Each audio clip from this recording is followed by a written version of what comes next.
Hello everyone, it's Turner Burner here with a video for you guys. What I'll be talking over is a Horde challenge I did, which is you'll see in the background, which is a no barriers challenge I did on Pahanu. This is the first attempt. I played with people, 4 players I haven't even played Horde with at all. So it was fun, but we failed on wave 28. If you want to see that video, I'll have it unlisted, and I'll put both links in the description. Twitch messed up, so it only goes through wave 25, but we failed on wave 28 to Guardians. So that's a challenge that you'll probably see completed in the future, if not by me, someone else who beat me to it. We'll see. First things first, I want to talk about some, this video is going to be, I'm going to talk about a variety of topics. I'm not entirely sure how long this video is going to be, but we'll just see where it goes. But I made some notes to, keep me somewhat off, in line and in check, but we'll see how it goes. But first things first, I read the Operation 4 thing today for the first time, even though it's been out for a couple days. So I want to touch on things that I personally care about. I'll put the link in the description if you want to read all of it yourself, but I'm only going to comment on the things that I think are relevant to, me and Escape and Horde, specifically. Okay, so the first thing I want to touch on is level 6 skill cards. We'll see. They mentioned like something about balancing between the cards or something like that. We'll see what actually happens as far as that's concerned. But I personally think level 6 skill cards are pointless. I'd rather scrap the skill cards for more weapon skins, or use scrap to pay for characters. In my opinion, I haven't lost a game, as far as solo runs, score runs, Horde matches, or escape runs where I'm thinking, if only I had a level 6 skill card, I would have won the game. So it just seems kind of pointless. Maybe a lot of people were complaining about extra skill cards, but I mean, I don't know. I don't see any value in it. I mean, unless the game's getting harder, like if they're going to up the difficulties to where Master's going to be harder than it is now. But besides that, I really don't see the value in it overall. Maybe you guys can educate to me why you think or don't think there's value in level 6 skill cards. So that's the first thing I wanted to address. And not to mention, it makes me have, I think I have like 10 max characters, with all skill cards level 5. And some of them, we'll call them super max for, the sake of this conversation, where as soon as, the skill cards are available, I'll be able to up it to level 6 immediately. Some of those are JD, Lonnie, and I think Mac is another one. But there's not many to where I have enough duplicates. And that's another thing. You need 20 duplicates to upgrade to the, level 6 skill cards. Some of my Lonnie ones have like over 50. Some of them are 80 because I played Lonnie so much as I started. And I even do a lot of Lonnie solo runs. But ultimately, I just don't see any value in it. I wasn't really bothered by having extra skill cards. And if I really was that bothered, I would have just stopped playing Escape. That way I didn't have to worry about getting extra skill cards. But next thing I'm going to touch on is Horde characters in Escape. We will see how this plays out. Again, this is another thing where I liked it the way it was. But, it couldn't hurt to add like Foz or, Kate. It could be interesting. But it just really depends on how it goes. Like there's a map, I forget the link, where the modifier is you need to use a shotgun to kill stuff. Kate would do really well on that map, even though it's an Operation 2 map, but she would still do really, really well on it. She could, just shoot overkill and shotgun the whole game, and it'd be the easiest game ever. So that's one thing with Kate. And, Foz is obviously valuable because in theory, he should be a better Mac as far as damage output. Maybe not health, which is very important on a master level, but damage output, he would probably be better than Mac with a sniper rifle, at least in that context. But I don't know the exact numbers, but I believe, if it's a fully maxed Foz versus a Mac that has Adrenaline Junkie and Venom, I believe Foz does more damage output, but again, don't know the exact numbers, but I'm almost positive. And then, JD could be useful as well. I believe JD will get 8 boom shots, 9 drop shots. So stuff like that can make, if a map has drop shot, can be, very, very helpful. If, a JD Keegan combination can be very helpful for like, explosive damage. If, I don't know, like on the end, for example, there's a boom shot and a drop shot. If, JD had one of them, he could get, more ammo than Keegan. So outside of the resupply, he could be a better Keegan depending on the context of the situation. I don't know if they'll give him health cards either. So a lot of these characters that are Horde characters, if they don't have health cards, they're not going to be that great. They're not going to be as great as you would think. All the great escape characters, Mac, Lonnie, Cole, they all have health cards. And if they don't have health cards, they're really good at killing from a distance. So Clayton is a good escape character, I would say. I could be missing some. Keegan is a good escape character as well because no health, but he can kill from a distance because, he could, shoot boom shot from a long way. But JD could do the same thing. So, but if Kate doesn't have any health cards, she's going to get down a lot because she has to be pretty close range. But again, we'll see how, some of the better players play with those characters, and we'll see what ends up being like the normal when that comes out. But so yeah, Horde characters in Escape, we'll just see how it goes. I was okay with them being Horde characters, but maybe it'll add a dimension to Escape that, could be interesting. Like JD gameplay on the Surge could be interesting, or I don't know, whatever map really. So Hivebuster Venom skills in Horde is something I also got from the article. So what is it? Mac, Keegan, and Lonnie are the original Hivebusters, and they have Venom-specific cards. So how I understood this was, like Venom explosive resupply for Keegan, that'll work in Horde. It may be called something else, though. Lonnie has Venom Blade. That could work in Horde. My only concern about some of this stuff is where are there going to be glitches to where Lonnie's going to have Venom Blade out of the Venom and Horde and Escape, and it's not going to be as cool as it was if that happens. So ideally, things stay the same as far as that concerns. There's no glitches, but they just improve the Horde. Assuming they only improve the Horde, that could be cool because I would really like to use Mac, with a sniper rifle. I'm assuming Adrenaline Junkie would work. It might not. We'll see. I don't know exactly the Venom resistance card. It depends on what they specifically mean.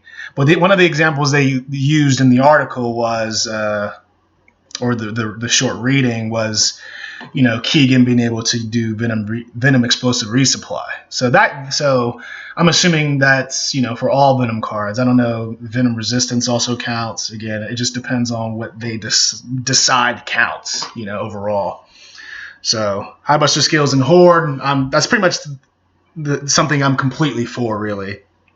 Custom Horde Frenzy, this is an obvious one for me, where back when I didn't know as much on a skill level, I would just do public matches on beginner for Horde. It was in the beginning, and some Escape because Escape. I thought Escape was incredibly hard when I first started out. But long story short, when I got to custom matches, I got better. More people knew what they were doing. Yada yada yada. So with custom matches, it's nice to pick certain players that have higher re-ups, more experience, things of that nature. So it makes for an easier game if you want to play Master, as opposed to like someone who just bought the game yesterday and they want to join a Master match in a public thing. It's not as enjoyable because there's a pretty good chance they're going to ruin the game because they don't know anything and they don't know any better.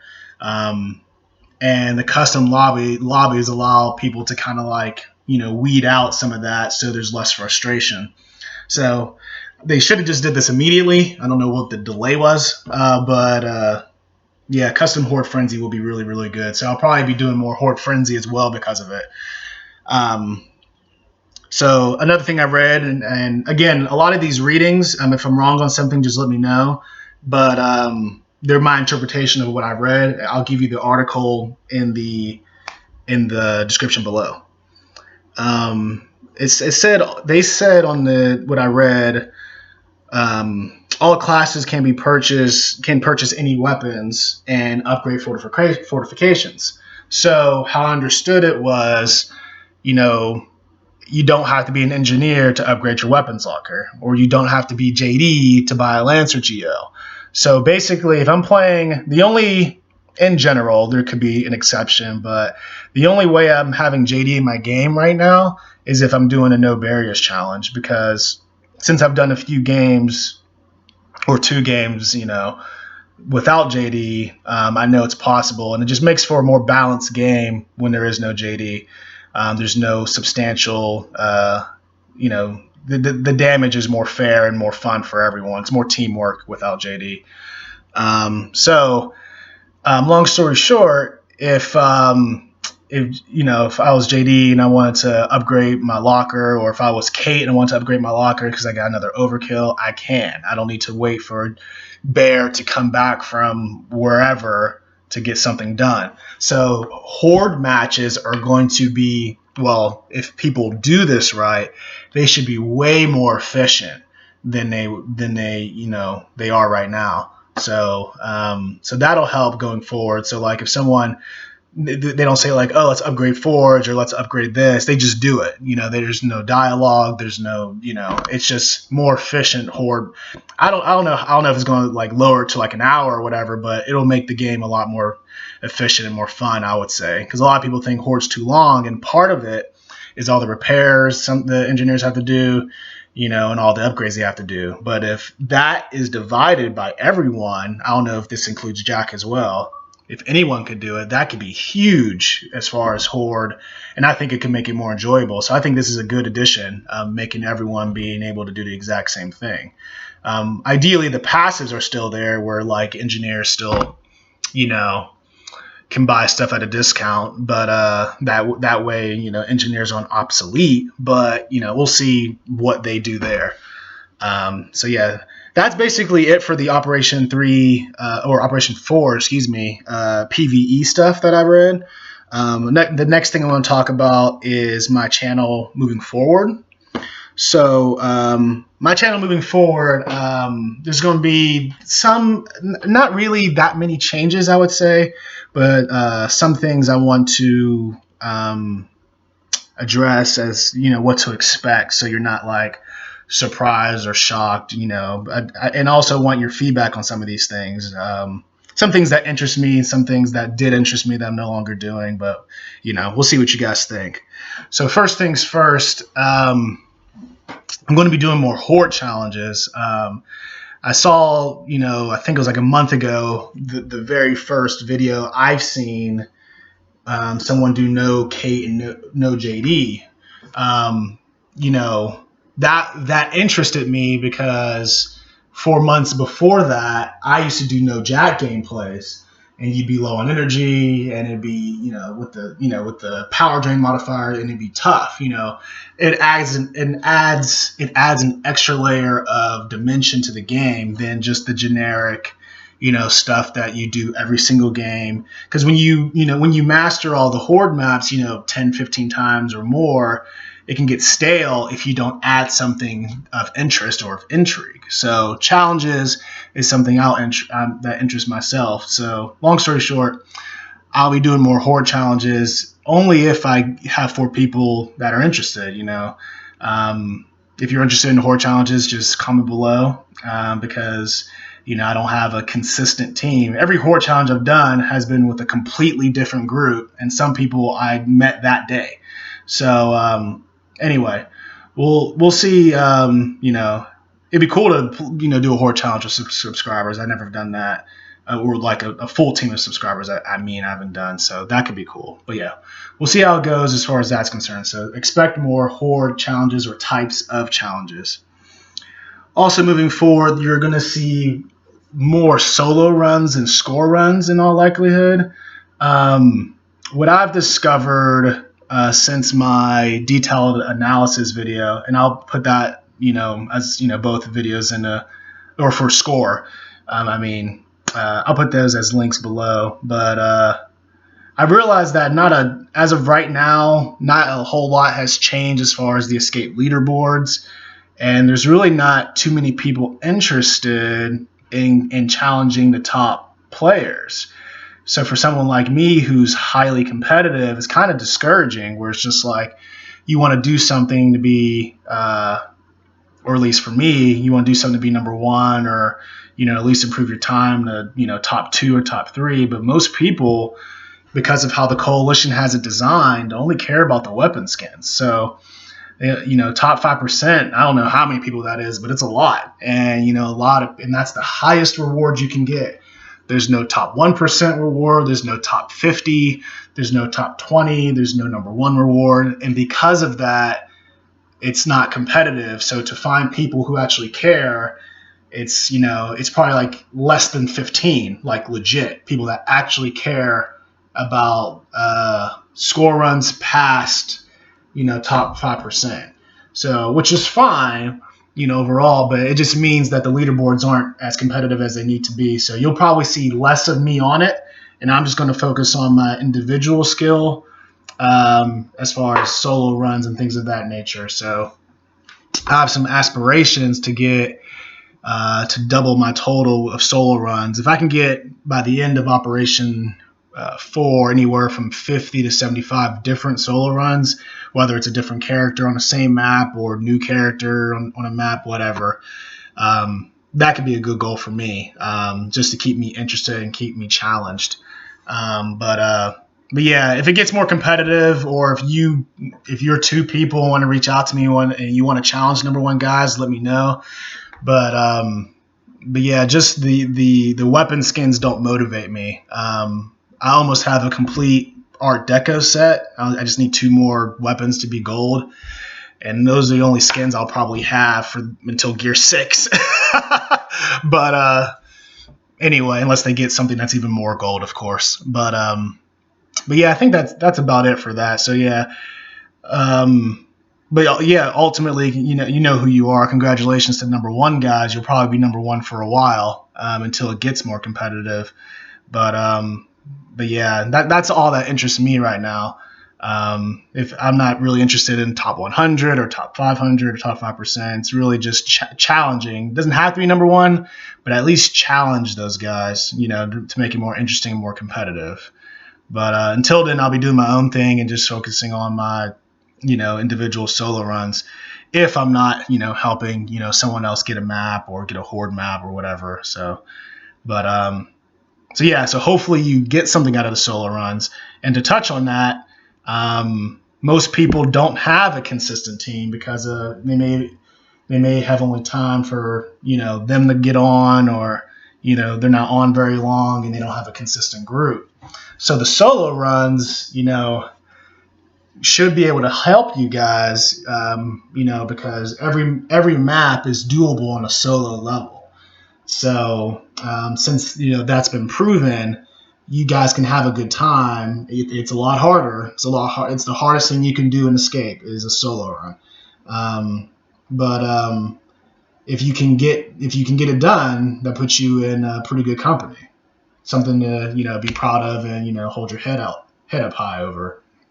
So, but yeah, so expect more solo runs from me, because that interests me more than most things. Solo runs right now in Horde Challenges. And like I said, I'm open to score runs if you're going to compete at a high level.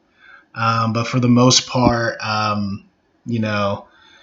and also if you're a subscriber and you need help with top 5%, I'll do you a solid, because it really doesn't take more than an hour, if that, to get top 5%.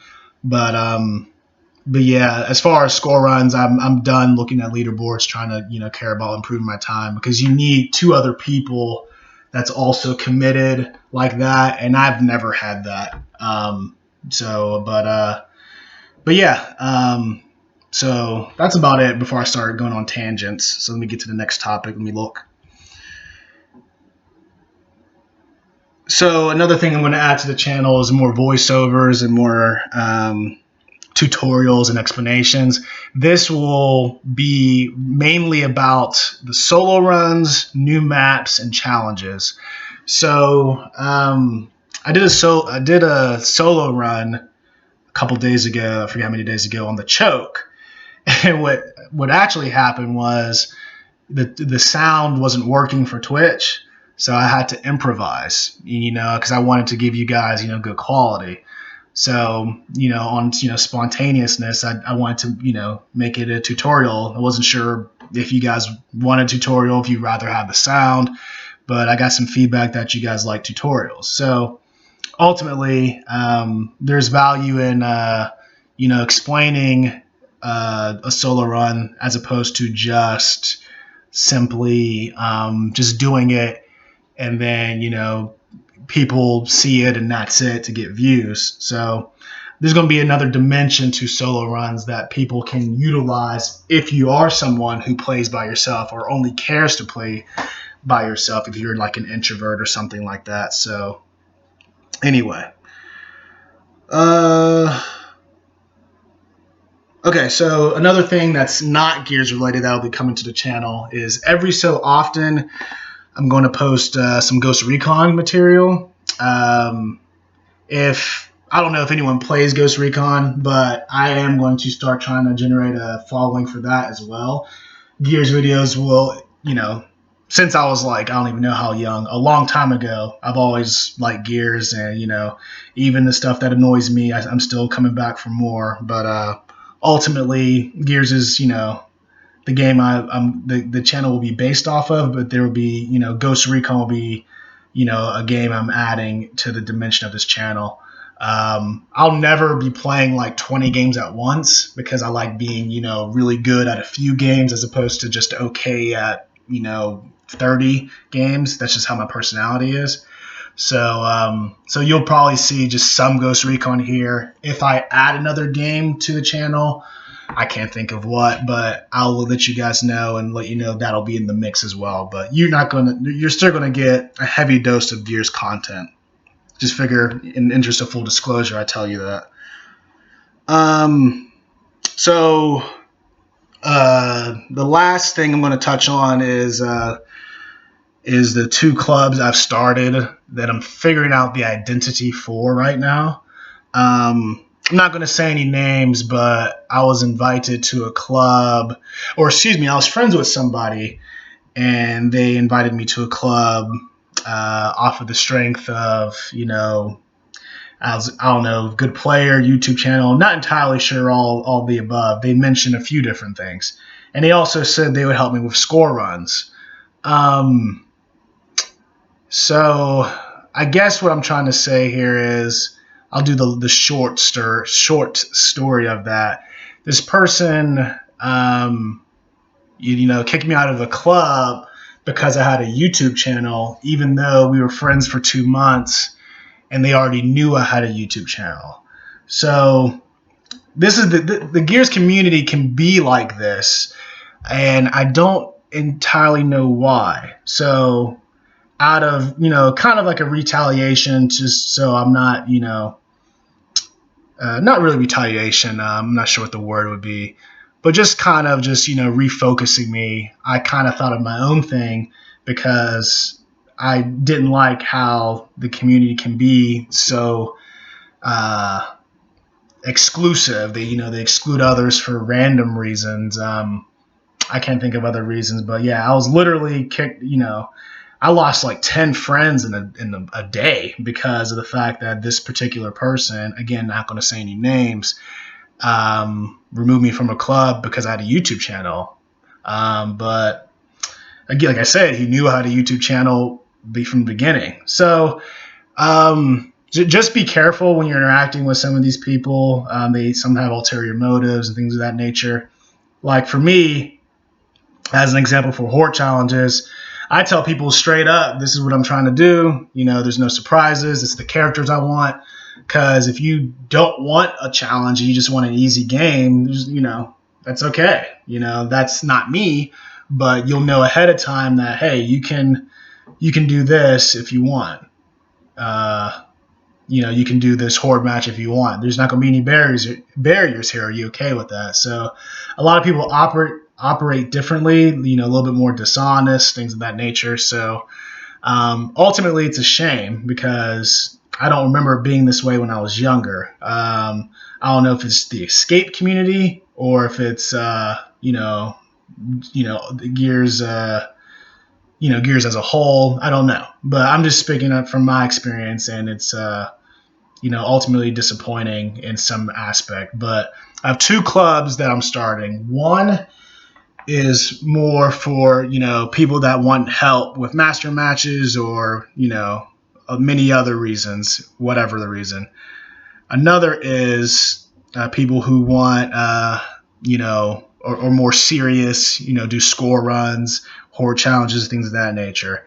I haven't invited many people yet because I'm still trying to figure out exactly what I want it to look like. But I do want it to be inclusive. Obviously, for one, it's not as inclusive if you don't care to be serious about horde challenges and score runs. But the other one, and if you're interested, again, comment below, is very inclusive where, you could be a beginner, you could be intermediate, or whatever the difficulties are. You can be whatever skill, and I can see if someone else will help you or I can help you. It'll literally depend on who's available to help you with a escape map and things of that nature. What I like the more inclusive one to become is something to where people can literally go look to get master escape help, and within moments someone can help them even if it's not me. That's what I like it to become. But again, small beginnings, and I'm not sure exactly how I want to get there, but we'll get there. I just have to keep thinking of good ideas to proceed forward. But ultimately, that is it for the video. 27 minutes, a little bit lengthy. I'll make it. I'll try to organize it into chapters as best I can, but I'll give some links to help you guys. As far as previous videos I'm referencing and things of that nature. But stay tuned for the next video. It's likely to either be a horde challenge or a solo run. It'll depend. So thanks for watching, guys, and stay tuned for the next video. And I appreciate you listening. Thank you.